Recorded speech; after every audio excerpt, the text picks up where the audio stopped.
కొడుతూ జై తెలంగాణ, జై తెలంగాణ, కారు గుర్తుకే, కారు గుర్తుకే. అందరికీ నమస్కారం.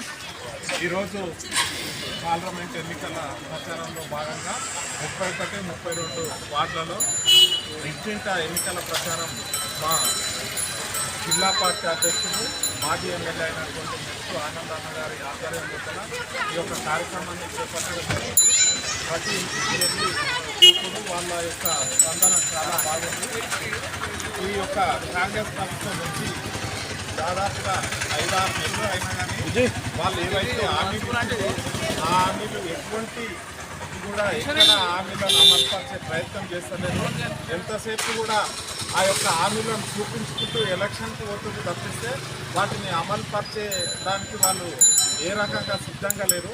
ప్రజలకు కూడా అందరికీ అర్థమైంది. ఏమర్థమైందంటే కాంగ్రెస్ ప్రభుత్వం నూట హామీలు ఇచ్చింది, కానీ ఎలక్షన్స్ ఫ్రంట్ కోసమే, ఓట్ల కోసమే ఈ యొక్క హామీలను చెప్తున్నారు అనేది ప్రజలకు అర్థమైంది. కరెంటు కానీ, వాటర్ విషయంలో కానీ ప్రతి విషయంలో కూడా ప్రజలు ఇబ్బందులు ఎదుర్కోవడం అనేటువంటిది మనం అందరం చూస్తున్నాం.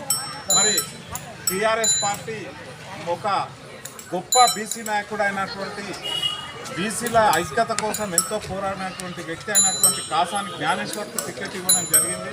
మరి అందరూ ఈ యొక్క జ్ఞానేశ్వర్ యొక్క సేవలు ఇంతకుముందు ఆయన జిల్లా పరిషత్ చైర్మన్గా కానీ ఇంకా వేరే రకంగా కూడా ఈ సమాజం కోసం ఎన్నో సేవలు చేయడం జరిగింది. అలాంటి వ్యక్తిని మరి మన చేవెళ్ళ పార్లమెంట్కు బీఆర్ఎస్ పార్టీ ఇవ్వడం జరిగింది. కేసీఆర్ గారు పంపించడం జరిగింది. కాబట్టి తప్పకుండా జ్ఞానేశ్వర్ గారిని కారు గుర్తు మీద ఓటేసి ఈ యొక్క వికారాబాద్ కాన్స్టిట్యున్సీ ప్రజలు ఆ కారు గుర్తు మీద ఓటేసి కారు గుర్తుకు భారీ మెజార్టీ ఇవ్వాలని కోరుకుంటూ నాకు అవకాశం ఇచ్చినందుకు ధన్యవాదాలు.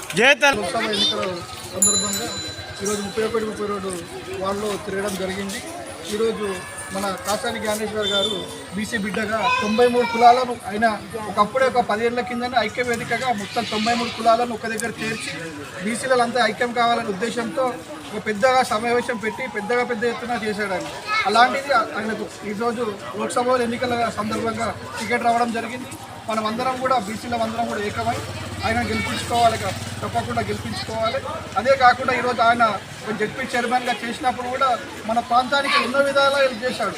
ప్రతి ఒక్కరు కూడా గుడికి, గోపురాలకు, మసీదులకు, చర్చిలకు ప్రతి ఒక్కరికి ఆయన గడప తొక్కిన ప్రతి ఒక్కరికి కూడా ఆయన ఏదో కొంచెం సాయం చేసి కంపల్సరీ సాయం చేసేది. అలాంటి వ్యక్తి ముందు కూడా ఎమ్మెల్సీగా ఉండి కూడా మంచి ఫండ్స్ తెచ్చాడు. అలాంటి వ్యక్తిని మనం ముందు ఎన్నుకోవాలని కోరుకుంటూ ప్రతి ఒక్కరు కూడా 1వ నెంబర్పై టీఆర్ఎస్ పార్టీకి ఓటు వేయాలని కోరుకుంటున్నాం. అందరికీ నమస్కారం. ఈరోజు పార్లమెంటు ఎన్నికల ప్రచారంలో భాగంగా వికారాబాద్ మున్సిపాలిటీలోని 31వ వార్డు, 32వ వార్డుల లోపల ఇంటింటి ప్రచారం చేయడం జరిగింది. ప్రజల నుంచి చాలా బ్రహ్మాండమైనటువంటి స్పందన వస్తుంది. ఎందుకంటే మన వాళ్ళందరూ చెప్పినట్టు ప్రజలకు కూడా ఏమర్థమైంది అంటే కాంగ్రెస్ వాళ్ళు మభ్యపెట్టుకుంటూ పోతున్నారు. మాకు హామీ ఇచ్చినటువంటి 500 సిలిండర్లు మర్చిపోయినరు. మాకు ఇవ్వాలని చెప్పినటువంటి 2500 నెలకిచ్చేటి కూడా మర్చిపోయినరు. పెన్షను కేసీఆర్ గారు ఉన్నప్పుడు 2000 కరెక్ట్గా వస్తుండే, 4000 చేస్తామన్నారు. ఆ 4000 రాకపోగా ఇప్పుడు పెన్షన్ అప్పుడేమో మొదటి వారంలో పడుతుండే, ఇప్పుడు లాస్ట్ వారం వరకు కూడా పడతలేదు. అందరూ కూడా గుర్తుపెట్టుకోవాల్సింది ఏంటంటే జనవరి నెల పెన్షన్ మొత్తం ఎగ్గొట్టడం కూడా జరిగింది. పెద్ద మనుషులకి అందరికీ కూడా తెలుసు. ఒక నెల పెన్షన్ మొత్తం ఎగ్గొట్టిండ్రు. కాబట్టి మీరు అందరూ కూడా గుర్తుపెట్టుకోవాలి. నేను ఇంకా వేరే చెప్పడం అవసరం లేదు, మన వాళ్ళందరూ చెప్పిండ్రు. నేను మొన్న కూడా వేరే మీటింగ్లో కూడా చెప్పడం జరిగింది. ఏంటంటే తప్పిదారికి ఇట్లా కాంగ్రెస్ ఇక్కడ గెలిస్తే వికారాబాదు జిల్లా కావాలని చెప్పి మనం 50 ఏళ్ళ నుంచి కొట్లాడి తెచ్చుకున్నాము. ఆ జిల్లాను మళ్ళీ ఇక్కడ నుంచి తీసేసేటటువంటి అవకాశం ఉంది. వీళ్ళు విఘ్నులైనటువంటి వాళ్ళు వికారాబాద్ నియోజకవర్గము చుట్టుపక్కల ఉన్నటువంటి వాళ్ళందరూ కూడా ఆలోచన చేయాలి. మనం పేపర్లలో చూస్తున్నాం, టీవీలలో చూస్తాం, అన్నిట్లలో చూస్తున్నాం. ఏమంటుండంటే 33 జిల్లాలు వీళ్ళు అనవసరంగా చేసిండ్రు, వాటిని సగానికి సగం కుదిపేస్తాము, తగ్గించేస్తాం అనే విధంగా రేవంత్ రెడ్డి గారి సర్కారు ఉంది. వికారాబాద్ వాళ్ళు అప్పుడు ఏదైనా పాస్బుక్ పని, కలెక్టర్ తోటి చిన్న పని ఉన్నది అంటే బండి కట్టుకొని డీజిల్ ఓపించుకొని ఓ లీడర్ను పట్టుకొని లక్డీ కాపులకు పోతే కలెక్టర్ దొరుకుతుండే, లేకుంటే లేదు. కానీ ఇప్పుడు ఒక వీడికెళ్ళి కలెక్టర్ ఆఫీస్ ఇంత 2-3 కిలోమీటర్ల దూరంలో ఉంది. వికారాబాద్కు ఎవరు చుట్టుపక్కల వాళ్ళందరికీ కూడా చాలా అనుకూలంగా ఉంది. వాళ్ళ పనులు ఏమైనా చేయించుకోవడానికి కూడా ఉంది. కానీ కాంగ్రెస్ గిట్లా ఓటేస్తే వికారాబాదు జిల్లాను వీడికెళ్ళి రద్దు చేయడానికి వాళ్ళు ప్లాన్ చేస్తున్నారు. కాబట్టి వికారాబాదు నియోజకవర్గమే కాకుండా చుట్టుపక్కల ఉన్నటువంటి వాళ్ళందరూ కూడా కొడంగల్ కావచ్చు, తాండూరు కావచ్చు, వీళ్ళందరూ కూడా ఆలోచన చేయాల్సిందంటే కాంగ్రెస్ మళ్ళీ వస్తే వికారాబాద్ జిల్లాను తీసుకుపోయి మళ్ళీ హైదరాబాద్లో పెట్టడానికి అవకాశం ఉంది. ఇంకా బీజేపీ సంగతి మీ అందరికీ తెలుసు, మనకు ఏమి చేయలేదో అది వేరే విషయం. కానీ మనం గతంలో కూడా వాళ్ళు ప్రకటించారు, బహిరంగంగా ప్రకటించారు, మేము ముస్లిం రిజర్వేషన్లను ఎత్తివేస్తామని చెప్పి బీజేపీ వాళ్ళు చెప్పారు.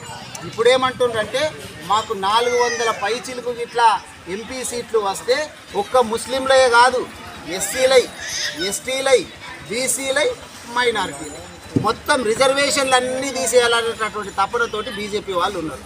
కాబట్టి వికారాబాద్ వాళ్ళు ఒక్కరే కాదు, చేవెళ్ళ మొత్తం పార్లమెంటు నియోజకవర్గం వాళ్ళందరూ కూడా ఆలోచన చేయాలి. తప్పిదారి ఇట్లా బీజేపీ గెలిస్తే మన పిల్లలకి ఇంకా కాలేజీల లోపల, స్కూళ్ళ లోపల రిజర్వేషన్లతో సీట్లు రావు. ఎస్సీ, ఎస్టీ, బీసీ, మైనారిటీలు అందరూ కూడా యాది పెట్టుకోవాలి. చదువుకున్నటువంటి పిల్లలు ఎవరైనా ఉంటే వాళ్ళకు ఉద్యోగాలలో కూడా రిజర్వేషన్ రావు, మొత్తం పోతాయి. మనం ఇప్పుడు ఎస్సీ, ఎస్టీ, బీసీ, మైనారిటీలను ఎందుకు రిజర్వేషన్లు పెట్టిరు ఆ రోజు అంబేద్కర్ గారు అంటే వీళ్ళంతా వెనకబడినటువంటి వాళ్ళు, నిమ్న జాతులు. కాబట్టి వీళ్ళందరికీ కొంచెం చేయుతనియాలి, మీదకి తీసుకురావాలనేటటువంటి ఉద్దేశంతో మన ఎస్సీ, ఎస్టీ, బీసీ, మైనారిటీ పిల్లలందరూ కూడా చాలా మందికి ఉద్యోగాలు వస్తున్నాయి, మంచిగా చదువుకుంటున్నారు. మొన్ననే చూసినాం, కేసీఆర్ గారేమో ఎస్టీలకు సంబంధించినటువంటి రిజర్వేషన్లు పెంచింది. వీళ్ళేం చేస్తున్నారు, పెంచుడు పక్కకు పెట్టి ఉన్నారు రిజర్వేషన్లు అన్నీ కూడా తీసేయాలని చెప్పి బీజేపీ వాళ్ళు ప్లాన్ చేస్తూ ఉన్నారు. మీరు అందరూ కూడా యాద పెట్టుకోవాలా. కాసాని జ్ఞానేశ్వర్ గారు కొత్త వ్యక్తి కాదు, కానీ గతంలో ఇక్కడ గెలిచి పోయినటువంటి వాళ్ళిద్దరు కూడా రాజకీయాలకి కొత్త. బీఆర్ఎస్ పార్టీ లోపల గెలిచి ఒకరు కాంగ్రెస్ వైపు పోయిండ్రు, ఒకరు బీజేపీ వైపు పోయిండ్రు. వాళ్ళు చాలా చెప్తుంటారు, ఏం చెప్తుంటారు, బీజేపీ వాళ్ళు మళ్ళీ ఇంత గాలి ఉంది, అంత గాలి ఉంది అని చెప్తారు. కాంగ్రెస్ వాళ్ళేమో మేము ఇంత అధికారంలో ఉన్నాం, మాకు ఇంత మంచిగా ఉందని చెప్పేటప్పుడు మీకు నిజంగా దమ్ము ధైర్యం ఉంటే ఏ క్యాండిడేట్ను అనామకుని పెట్టి కూడా మీరు గెలిపించుకోవాలి. మరి మీకు బాగా గాలి ఉంది కదా, ఎవరు మరి మా క్యాండిడేట్ల ఇండ్ల చుట్టూ తిరిగి వాళ్ళను పట్టుకొని పోయి మభ్యపెట్టి చేసేది కదా. నిజంగా మీ బీజేపీ గాలి ఉన్నా, మీ కాంగ్రెస్ గాలి ఉన్నా, ఎవరినో ముక్కు ముఖం తెలియనటువంటి వాళ్ళని తీసుకొచ్చి గెలిపించుకుంటే అప్పుడు మీ జనాలందరూ కూడా సై అంటుంది. మీకు అది చేత కాదు. మేము తయారు చేసినటువంటి లీడర్లను బీజేపీ వాళ్ళు, కాంగ్రెస్ పార్టీ వాళ్ళు తీసుకొని పోతున్నారు. అందుకే నేను వికారాబాద్ నియోజకవర్గ ప్రజలందరికీ కూడా మళ్ళీ చేతులు జోడించి కోరుతా ఉన్నా, 13 తారీఖు ఏదైతే ఎలక్షన్లు జరుగుతూ ఉన్నాయో 43 మంది అభ్యర్థులు ఉన్నారు. దాంట్లో ఆ బ్యాలెట్లు 3 ఉంటాయి, ఒకటి కాదు 3 బ్యాలెట్లు ఉంటాయి. ఆ ఫస్ట్ దాంట్లోపల ఫస్ట్ నంబర్ యాది పెట్టుకోవాలి. ఎందుకంటే గతంలో లాగా తక్కువ మంది లేరు. ఇంకో ఇట్లాంటివి 3 ఉంటాయి, 3 బ్యాలెట్ ఇట్లాంటి 3 ఉంటాయి బాక్సులు. ఇవి ఫస్ట్ దాంట్లో 3 వరుసలు పెడతారు. ఫస్ట్ దాంట్లో మొట్టమొదటి నంబరు కాసాని జ్ఞానేశ్వర్ అని రాసి ఉంటుంది, ఆయన ఫోటో ఉంటుంది, కారు గుర్తు కూడా ఉంటుంది. కాబట్టి నేను వికారాబాద్ నియోజకవర్గ ప్రజలందరికీ కూడా కోరేది ఏంటంటే, వికారాబాద్ నియోజకవర్గ ప్రజలందరికీ కూడా కోరేది ఏంటంటే, మనకు మంచి అవకాశం వచ్చింది.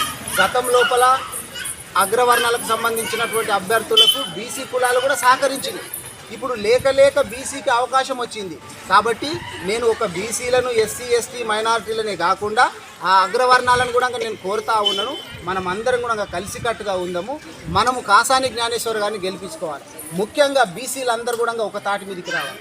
లేకపోతే ఏమవుతుంది అంటే, అరే బీసీలకు సీట్లు లేవని చెప్పి బయటనేమో కొట్లాడతారు, ఇగో సీట్ ఇస్తేనేమో బీసీలంతా ఒక తాటి మీదకి రాలేరు అనేటటువంటి అపవాదం మనకు రావడానికి అవకాశం ఉంటుంది. కాబట్టి బీసీలందరూ కూడా, నేను ఏ పార్టీ అని చెప్తలేను, ఏ పార్టీలో ఉన్నా, కాంగ్రెస్లో ఉన్నా, బీజేపీలో ఉన్నా, బీఆర్ఎస్లో ఉన్నా, ఇంకొక దాంట్లో అందరూ కూడా వెనుకబడిన తరగతుల వాళ్ళందరూ కూడా మన కాసాని జ్ఞానేశ్వర్ గారిని గెలిపించుకోవాలని చెప్పి తెలియజేసుకుంటూ సెలవు.